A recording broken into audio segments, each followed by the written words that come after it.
பீகார் தேர்தல் முடிவுகள். எதிர்பார்க்கப்பட்டதா இந்த படுதோல்வி? வெறும் 6 சீட்டுகளுடன் நொந்து போன ராகுல் காந்தியின் முதல் குற்றச்சாட்டு என்ன? இந்த மிகப்பெரிய தேர்தல் தோல்விக்கு உண்மையான காரணம் என்ன? நியாயமாக நடக்கவில்லை என்று ராகுல் காந்தி ஏன் புகார் கூறுகிறார்? வெறும் 6 தொகுதிகளில் வென்ற காங்கிரசின் இந்த படுதோல்வி இந்திய அரசியலில் என்ன மாற்றத்தை ஏற்படுத்தும்? இதை பற்றிதான் இந்த வீடியோவில் நாம் ஆழமாக அலசப் போகிறோம். பீகார் சட்டசபை தேர்தலின் முடிவுகள் ஆச்சரியமளிக்கும் வகையில் பாஜக கூட்டணி அமோக வெற்றியை பெற்று ஆட்சியை தக்க வைத்துள்ளது. மாறாக எப்படியாவது ஆட்சியை பிடிக்க வேண்டும் என்று போராடிய எதிர்க்கட்சிகளின் மகா கத்பந்தன் கூட்டணி படுதோல்வியை சந்தித்திருக்கிறது.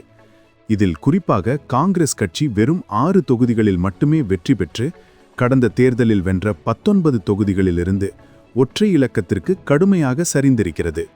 இந்த கூட்டணியில் தேஜஸ்வி யாதவின் ஆர்ஜேடி கட்சி 25 தொகுதிகளில் வென்றிருந்தாலும் மொத்தமாக 35 தொகுதிகளை மட்டுமே பெற்ற மகா கத்பந்தன் கூட்டணி மிகப்பெரிய தோல்வியை சந்தித்துள்ளது. இந்நிலையில்தான் தேர்தல் முடிவுகள் குறித்து ராகுல் காந்தி முதல் முறையாக தனது எக்ஸ் பக்கத்தில் கருத்து தெரிவித்துள்ளார். அதில் பீகாரில் இந்த முடிவு உண்மையிலேயே ஆச்சரியமளிக்கிறது. தொடக்கத்திலிருந்தே நியாயமற்ற முறையில் நடந்த தேர்தலில் நாம் வெற்றி பெற முடியவில்லை என்று கூறியிருப்பதுதான் முதல் திருப்பம். வழக்கம்போல் தேர்தல் நியாயமாக நடக்கவில்லை, பாஜக ஏதோ ஒரு வழியில் முறைகேடு செய்து வென்றது என்ற ஆரோபங்கள் காங்கிரஸ் மற்றும் பல எதிர்க்கட்சி தலைவர்கள் மத்தியிலிருந்து எழுந்துள்ளன. உண்மையில் தோல்விக்கான காரணம் இது மட்டும்தானா? பாஜக கூட்டணி 202 தொகுதிகளில் வென்று ஆட்சியை பிடித்திருக்கும் நிலையில் எதிர்க்கட்சிகள் வெறும் 35 தொகுதிகளுடன் நிற்கின்றன. கூட்டணியின் மிகப்பெரிய கட்சிகளில் ஒன்றான காங்கிரஸ் வெறும் 6 சீட்டுகளில் வெற்றி பெற்றது என்பது சாதாரண விஷயம் அல்ல. கடந்த காலங்களில் வலுவாக இருந்த காங்கிரசின் வாக்கு வங்கியில் என்ன நடந்தது? ராகுல் காந்தி கூறுவது போல தேர்தல் நியாயமற்ற முறையில் நடந்தது என்றால் 25 தொகுதிகளில் வென்ற ஆர்ஜேடி கட்சி மட்டும் எப்படி வெற்றி பெற்றது? ஒருவேளை வாக்கு எந்திரத்தில் முறைகேடு நடந்திருந்தால் அது அனைத்து எதிர்க்கட்சிகளையும் ஒரே போல பாதித்திருக்க வேண்டும் அல்லவா? இந்த முரண்பாடுதான் இங்கே முக்கியமான கேள்வி. உண்மையில் பீகார் மண்ணில் காங்கிரசுக்கு இருந்த அடித்தளம் சரிந்து விட்டதா என்பதுதான் நிதர்சனமான உண்மையா? கூட்டணி பேச்சுவார்த்தையின் போது கூடுதல் தொகுதிகளை பிடிவாதம் செய்து பெற்றுக்கொண்டதால் அந்த கட்சியை நம்பி வாக்காளர்கள் இல்லை என்ற நிலை உருவானதா?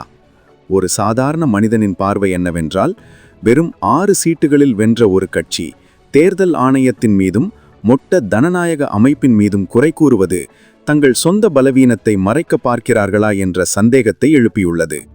மேலும் நிதிஷ்குமார் மீண்டும் ஒருமுறை முதலமைச்சராக போவது எம்எல்ஏ ஆகாமல் கூட முதலமைச்சர் ஆகலாம் என்ற அரசியல் சூத்திரத்தை மீண்டும் நிரூபித்துள்ளது.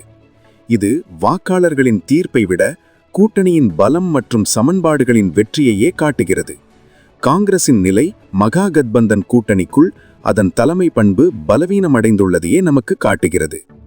தேர்தல் நியாயமற்ற முறையில் நடந்தது என்று குற்றம் சாட்டுவதற்கு பின்னால் இந்த தோல்வியின் ஆழமான மதிப்பாய்வு அவசியம் என்று ராகுல் காந்தியே தனது அறிக்கையில் குறிப்பிட்டுள்ளார். இந்த மதிப்பாய்வு வாக்கு எந்திரம் குறித்து மட்டுமன்றி களப்பணியில் ஏற்பட்ட குறைபாடுகள், சரியான வேட்பாளர் தேர்வு மற்றும் மக்கள் செல்வாக்கு இவற்றிலும் இருக்க வேண்டும். தோல்விக்கு இவிஎம்ஐயோ அல்லது தேர்தல் ஆணையத்தையோ குறை கூறுவது என்பது அரசியலில் ஒரு எளிய தற்காப்பு வியூகம். ஆனால் மறுபக்கம் கடின உழைப்பு, வலுவான மாநில தலைமை மற்றும் மக்கள் நலத் திட்டங்களை முன்னெடுத்ததன் மூலம் பாஜகவும் அதன் கூட்டணி கட்சிகளும் வெற்றி பெற்றன என்பதை புறக்கணிக்க முடியாது.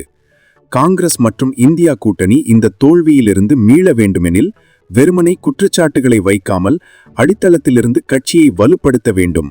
குறிப்பாக பிராந்திய கட்சிகளுடன் ஆரோக்கியமான கூட்டணியை அமைப்பதும் தொகுதி பங்கீட்டில் யதார்த்தமாக இருப்பதும் மிகவும் அவசியம். ராகுல் காந்தி கூறியது போல அரசியலமைப்பு மற்றும் ஜனநாயகத்தை பாதுகாத்தலுக்கான போராட்டம் என்றால் அந்த போராட்டத்தை தேர்தல் களத்திலும் மக்கள் மத்தியிலும் வலிமையுடன் கொண்டு செல்வதுதான் நிரந்தர தீர்வாக இருக்கும்.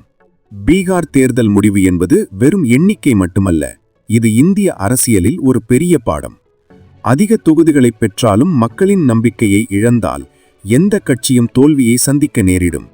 அதேபோல நியாயம் கிடைக்கவில்லை என்று சோர்வடையாமல் ஜனநாயக போராட்டத்தில் மீண்டும் எழுந்து நிற்பதே ஒரு கட்சியின் உண்மையான பலமாகும். என்ன நண்பர்களே, ராகுல் காந்தியின் குற்றச்சாட்டில் நியாயம் இருக்கிறதா அல்லது காங்கிரஸ் கட்சியின் சொந்த பலவீனமே இந்த தோல்விக்கு காரணமா? உங்கள் கருத்து என்ன என்பதை மறக்காமல் கீழே கமெண்டில் தெரிவியுங்கள். வீடியோ பிடித்திருந்தால் லைக் செய்து உங்கள் நண்பர்களுடன் பகிர்ந்து கொள்ளுங்கள். மீண்டும் ஒரு முக்கியமான தகவலுடன் சந்திப்போம். நன்றி.